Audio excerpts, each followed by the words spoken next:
Lorsqu'on s'arrête pour réfléchir, comprenons-nous vraiment à quel point Dieu agissait déjà bien avant que Joseph ne fasse ses premières œuvres, ou le poids qu'il portait sur les épaules de Jacob avant même qu'il ait vu cette échelle qui atteignait les cieux? Quand nous lisons attentivement le livre de la Genèse, nous nous rendons compte que l'histoire nous révèle un Dieu qui agissait déjà au milieu du chaos, de l'envie, de la peur et de la confusion. Parfois, tout semble brise, comme des décombres épars, jusqu'à ce que les Écritures nous fassent voir la promesse cachée sous les apparences. C'est la trajectoire de Jacob et Joseph, père et fils, un récit marqué par des trahisons, des exils et un dessein divin qui surgit même dans les moments les plus sombres. Cette histoire résonne profondément dans la mémoire des chrétiens noirs, en période d'esclavage, de migration forcée, de douleur, de résistance et, par la grâce de Dieu, de libération. Aujourd'hui, nous ouvrons les pages de la Genèse avec révérence, non pas pour alimenter des spéculations ou des thèses farfelues, mais pour permettre à la parole de parler d'elle-même, avec clarté et force, illuminant notre histoire, nos douleurs et nos espoirs. Si ces mots touchent votre cœur, laissez un signe que vous êtes. La Genèse 26-28 nous présente une famille d'Ikeri par le mensonge. Au chapitre 27, Jacob s'approche de son père, Isaac, non pas comme lui-même, mais de Guy en Ésaü. Les fausses paroles, les peaux de chauvressure, ses bras, les vêtements empreintes, le repas prépare pour imiter ce qu'Ésaü rapporterait de sa chasse. Isaac, déjà âge et presque aveugle, et trompe. Il pose les mains sur Jacob et lui accorde la bénédiction destinée au premier-né. Quand Ésaü revient et découvre ce qui se passe, son cri de désespoir est si intense qu'il nous secoue encore aujourd'hui. Peur, bénis-moi aussi. La Bible ne tente pas de justifier la tromperie de Jacob. Cela ne dit pas que son mensonge était acceptable. Il ne fait que rapporter les faits, et c'est important.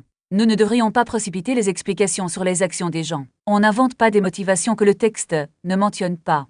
Nous observons ce qui est écrit, reconnaissons les dégâts causés et apprenons de ce que Dieu a décidé de révéler. Nous savons que Rebecca, la mère, approve Jacob et a élabore le plan. Nous voyons la peur de Jacob, qui craignait de recevoir une malédiction au lieu d'une bénédiction, si son père découvrait la tromperie. Et nous suivons Ésaü, qui passe de la profonde tristesse à la fureur, projetant de tuer son frère de la mort d'Isaac. Jacob s'enfuit alors précipitamment de chez lui, envoie à Haran pour échapper à la colère d'Ésaü. Cette famille n'est pas unie. Elle est blessée, difficile, méfiante. C'est dans ce contexte de rupture que Dieu se manifeste à Bethel. Seul, en fuite, avec une pierre comme oreiller, Jacob s'endort dans le désert. Là, il reçoit une vision, une échelle posée sur la terre, dont le sommet atteint le ciel, sur laquelle des anges montent et descendent.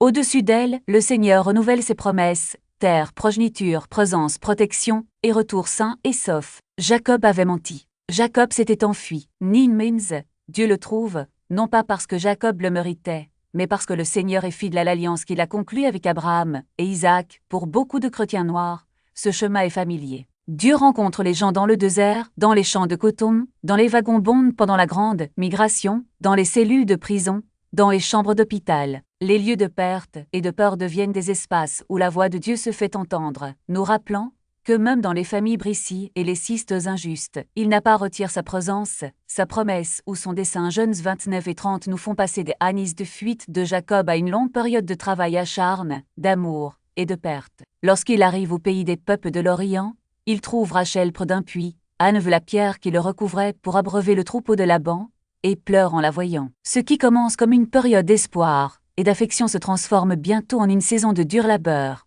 Jacob travaille 7 ans pour Rachel, et ses années lui semblent peu nombreuses, telle était sa passion pour elle. Cependant, lors de leur nuit de noces, l'histoire prend une tournure douloureuse. Laban trompe Jacob en prenant lié à la place de Rachel. Celui qui avait trompé son propre père goûte désormais à la trahison. Laban justifie son acte en invoquant la coutume locale. La plus jeune fille n'est pas donnée avant l'aînée. Jacob accepte de terminer la semaine de célébration et de travailler encore 7 ans pour Rachel. 14 années au total, marquises par la rivalité, les déceptions et une profonde aspiration au sein de cette maison. Même dans cet environnement familial compliqué, la compassion de Dieu est visible. Lorsque le Seigneur se rend compte que Lie était méprisée, il ouvre son ventre. Elle donne naissance à Ruben, Simeon, Lévi et Judas. Chaque fils est un homme d'après sa lutte pour l'amour et la reconnaissance. Leurs descendants deviendraient les piliers de l'avenir d'Israël. Lévi serait l'ancêtre de la tribu sacerdotale et Judas, la lignée par laquelle le Christ viendrait, comme le rapporte Matthieu 1 dans la généalogie de Jésus. Dieu n'approuve pas le favoritisme ou les rivalités. Il travaille de manière rédemptrice en Genèse 32 peint une maison pleine de tensions. 2 sœurs en condition 2 servantes en conflit, un mari partage entre elles et de nombreux enfants, au milieu de comparaisons et de plaintes. Pourtant, même là, Dieu continue de multiplier la famille. Il n'abandonne pas sa promesse d'augmenter la descendance de Jacob et de faire avancer son alliance. Pour de nombreuses familles noires, cette réalité résonne profondément. Nos foyers ont connu des difficultés financières, des migrations, des incarcérations et des abus de confiance, et pourtant, à travers les générations, Dieu a préservé la foi, répondu aux prières et suscite des fils et des filles qui portent le nom de Jésus. Dans les foyers marqués par la tension et la survie, sa miséricorde, contractuelle, Aristi Jones, 37 nous présente Joseph au centre d'une dynamique familiale douloureuse. Israël, où Jacob aimait Joseph plus que tous ses enfants, car il était le fils de sa vieillesse, et il démontrait cet amour avec une tunique spéciale. Ce favoritisme visible suscitait l'envie des frères. De plus, Joseph avait des rêves donnés par Dieu, des images de rayons et d'étoiles inclinées, qui suggéraient un avenir dans lequel il serait exalté au-dessus de sa famille. Joseph n'a pas demandé à être le fils propre. Il n'a pas demandé de rêve qui le distinguerait. Cependant, tant le favoritisme qu'il a reçu que les révélations qu'il a rapportées sont devenues les raisons de ses souffrances. Lorsqu'il va à la rencontre de ses frères sur le terrain, le texte rapporte qu'ils l'aperçoivent de loin et commencent à comploter contre lui. Il lui arrache sa tunique, symbole de l'amour particulier de son père, et le jette dans un puits vide, sans eau, le laissant piéger impuissant. Puis, quand les marchands ismaélites passaient, il le vendait 20 pièces d'argent, traitant son propre fort comme une marchandise. Pour dissimuler le crime, il trempe le manteau dans le sang d'une chèvre et le présente à Jacob, lui faisant croire que Joseph avait été dévoré par un animal sauvage. Le chagrin de Jacob est profond. Il déchire ses vêtements, enfile un sac, et refuse d'être consolé, disant qu'il descendra au tombeau en larmes pour son fils.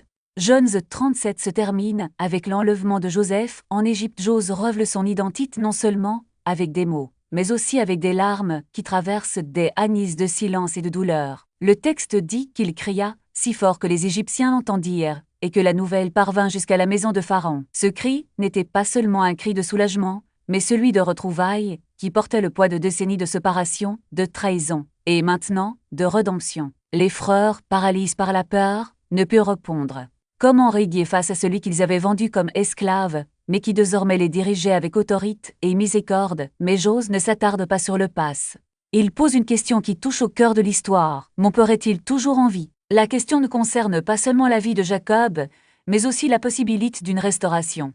Lorsque les frères confirment que leur père est toujours en vie, Joseph les appelle et leur dit « Approchez-vous de moi ». Ces paroles sont une invitation à la réconciliation, un geste qui transforme le pouvoir en proximité. Il explique que Dieu l'avait envoyé avant eux pour préserver des vies, pas pour se venger. La famine qui ravage le pays n'était pas seulement une catastrophe naturelle, mais un instrument entre les mains de Dieu pour réunir une famille dispersée. Le récit se déroule au moment où Joseph renvoie ses frères en Canaan avec des provisions, des chars et des cadeaux, leur demandant d'amener Jacob et toute sa famille en Égypte. Lorsqu'ils arrivent et disent à Jacob que Joseph est vivant et règne sur l'Égypte, le cœur du vieux patriarche s'arrête presque. Pendant des années, il avait pleuré la perte de son fils, refusant d'être consolé, et maintenant la vérité le frappe comme un éclair. Joseph était non seulement vivant, mais il était prince en Égypte. L'incrédulité fait place à la joie, et Jacob déclare « Assez. Mon fils Joseph vit toujours. J'irai le voir avant de mourir. » Le voyage de Jacob en Égypte est l'un des moments les plus émouvants du livre de la Genèse. Dieu lui apparaît dans des visions nocturnes et affirme la promesse faite à Abraham. « Ne crains pas de descendre en Égypte, car j'y ferai de toi une grande nation. » Jacob quitte avec toute sa famille, filles, belles-filles, petits-enfants, troupeaux et biens. Un clan qui comptait déjà 70 personnes. Lorsqu'ils arrivent au pays de Goshen, Joseph court à la rencontre de son père. Le texte dit qu'il se jeta au cou de Jacob et pleura longuement. Il n'y a pas de mots pour décrire cette étreinte. Un père qui pensait avoir perdu son fils pour toujours et un fils qui, contre toute attente, était devenu un instrument de salut pour sa famille. Joseph présente son père et ses frères à Pharaon, qui les reçoit avec honneur et leur accorde le meilleur pays d'Égypte pour y vivre. La famille de Jacob prospère, se multiplie et remplit la terre. Pendant ce temps, la famine continue de ravager les nations environnantes. Mais en Égypte il y a du pain car Joseph, guidé par Dieu, avait emmagasiné du grain pendant les années d'abondance. Le même homme qui avait été vendu comme esclave nourrissait désormais le monde, y compris ceux qui l'avaient trahi. Le livre de la Genèse se termine avec Jacob bénissant ses enfants et petits-enfants, prophétisant sur l'avenir de chaque tribu. Avant de mourir, il fait jurer à Joseph qu'il ne l'enterra pas en Égypte, mais dans le pays que Dieu a promis à Abraham, Isaac et lui. Joseph tient sa promesse en emportant les ossements de son père pour les enterrer en Canaan. Et dans ces derniers jours, Joseph fait aussi jurer à ses frères que lorsque Dieu les ramènera en terre promise, ils emporteront ses os avec eux. Il meurt en Égypte, mais sa foi reste fixée sur la promesse de Dieu. Dieu vous visitera certainement et vous fera monter de ce pays vers le pays qu'il a juré de donner à Abraham, Isaac et Jacob. L'histoire de Joseph ne parle pas seulement d'un homme qui a surmonté l'adversité, mais aussi d'un Dieu qui transforme le mal en bien, la trahison en rédemption et l'esclavage en liberté. Elle nous rappelle que même dans les moments les plus sombres, quand tout semble perdu, Dieu est tranquillement à l'œuvre, tissant les fils de nos vies dans un plan plus grand que ce que nous pouvons voir, et qu'au bon moment, il reveut sa fidélité d'une manière qui dépasse nos attentes et incapables de parler, mais Joseph n'utilise pas son pouvoir pour les condamner. Au lieu de cela, il interprète leur péché à la lumière du dessein plus grand de Dieu. Dieu m'a envoyé avant vous pour préserver des vies, dit-il. Plus tard, il reprit cette vérité sous une autre forme. Vous aviez prévu du mal contre moi, mais Dieu la transforme en bien. Joseph fait venir toute sa famille en Égypte et enregistre le dernier voyage de Jacob, guide par la promesse divine dans une vision nocturne selon laquelle Dieu serait avec lui et les ramènerait ses descendants le mal humain et réel, et Jose ne l'ignore pas. Pourtant, au-dessus, et à travers lui, la bonté souveraine de Dieu œuvre pour sauver de nombreuses vies et restaurer une famille autrefois déchérie. Lorsque nous entendons l'histoire de Jacob et Joseph, nous reconnaissons des modèles qui font écho dans l'histoire de l'Église noire. Notre peuple a connu les gouffres, les lieux d'humiliation, de pauvreté et de désespoir. Nous connaissons des prisons, parfois des cellules littérales, parfois des cystes qui nous ont enfermés dehors et nous ont emprisonnés. Nous connaissons la trahison des voisins, des gouvernements, et même des églises qui ont refusé de voir notre pleine humanité. Nous connaissons les pertes, dues au lynchage, à la ségrégation, à la violence policière et au vol économique. Nous connaissons la migration, des navires grillés à la grande migration, laissant derrière eux terre et proches en quête de survie. Et pourtant, à travers tout cela, l'Église noire a elle aussi connu la libération. Pas toujours rapide, pas toujours publique, mais réelle. Des vies sauvisent, des familles maintenues ensemble, des communautés construites là où le monde n'attendait que des ruines. La famille de Jacob dans la jeune était brisée. Il y avait du favoritisme, de la tromperie, de la rivalité et une profonde douleur. Pourtant, Dieu a choisi d'œuvrer à travers cette lignée, créant ainsi les tribus d'Israël et, avec le temps, le Messie. Le chemin de Joseph a été douloureux. Il a été vendu, réduit en esclavage, faussement accusé et oublié. Les Écritures nous montrent que sa trajectoire n'a pas été aléatoire. Elle a été ordonnée et soupe ici par un Dieu qui ne gaspille rien, qui peut même utiliser de mauvaises actions pour accomplir des objectifs salvifiques. Ce même Dieu a agi dans l'histoire des Noirs, non pas en approuvant l'injustice, mais en la surmontant. Il a suscité des prédicateurs, des mœurs d'église, des combattants de la liberté, des musiciens et des saints ordinaires, dont la foi s'efforce dans le feu. La réconciliation dans la jeune n'a pas à être bon marche ou superficielle. Il exige l'honnête sur le mal commis. Il exige que Judas assume la responsabilité du sacrifice. Il exige que Joseph choisisse la miséricorde plutôt que la vengeance. C'est ainsi que l'on vit Michi 6 à 8. Pratiquer la justice, aimer la miséricorde et marcher humblement avec Dieu pour nous aujourd'hui. Cela signifie rechercher une véritable justice dans nos communautés, et pas seulement des mots. Cela signifie pratiquer une miséricorde qui restaure les gens plutôt que de les rejeter. Cela signifie marcher avec humilité, en nous rappelant que toute élévation que nous avons est due à la grâce. Le Dieu de Jacob et de Joseph n'a pas changé.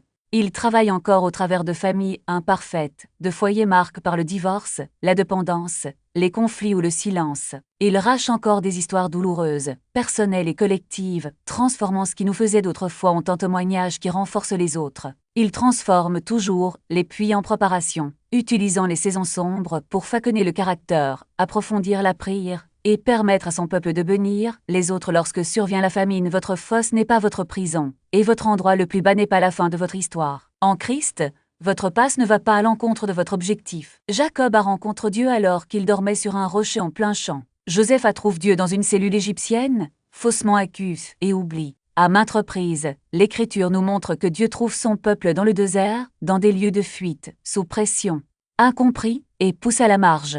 Beaucoup d'entre nous peuvent témoigner que dans les chambres d'hôpital, les salles d'audience, les routes de campagne et les nuits silencieuses d'angoisse, Dieu nous a tendu la main et nous a rappelé qu'il n'a pas encore fini. Si cet enseignement vous renforce, encourage ou aide à voir la plus grande main de Dieu dans votre propre histoire, je voudrais vous inviter gentiment à répondre Appuyez sur j'aime pour que ce message atteigne plus de personnes. Commentez le nombre 77 pour dire « Je suis ici et je fais confiance à Dieu dans ma saison de la jeûne ». Et inscrivez-vous pour ne pas faire ce voyage seul. Chaque interaction aide cette parole à atteindre quelqu'un qui est peut-être sur le point d'abandonner. Quelqu'un qui a besoin de savoir que les puits peuvent devenir une préparation entre les mains d'un Dieu fit. Prions ensemble, Seigneur. Nous venons devant toi avec un cœur humble. Apprenez-nous à marcher avec humilité, comme Jacob l'a appris à travers les échecs et les luttes. Apprends-nous à persévérer dans la foi, comme Joseph a persévéré malgré la trahison, l'esclavage et la prison. Apprends-nous à faire confiance à ta main, souveraine, même lorsque nous ne voyons pas le chemin à parcourir, lorsque les rêves que tu nous as donnés semblent diffres ou en terre. Graissez nos familles là où règne la division, le silence ou la douleur. Rachetez nos histoires, où la honte et le regret, on tente d'écrire la dernière ligne. Guide-nous, avec ta sagesse dans chaque décision, et à chaque saison nous te remercions pour ta parole, qui parle toujours avec puissance. Nous te remercions pour ta présence qui ne nous quitte jamais, et nous te remercions pour ta promesse que toute chose concourt au bien de ceux qui t'aiment. Au nom de Jésus, Amen. En terminant, nous vous remercions d'avoir passé ce temps dans la parole avec nous. Jusqu'à la prochaine fois, où nous continuerons à parcourir les Écritures avec reverence, clarté et foi, en faisant confiance au même Dieu qui apporte Jacob et Joseph pour nous porter aussi.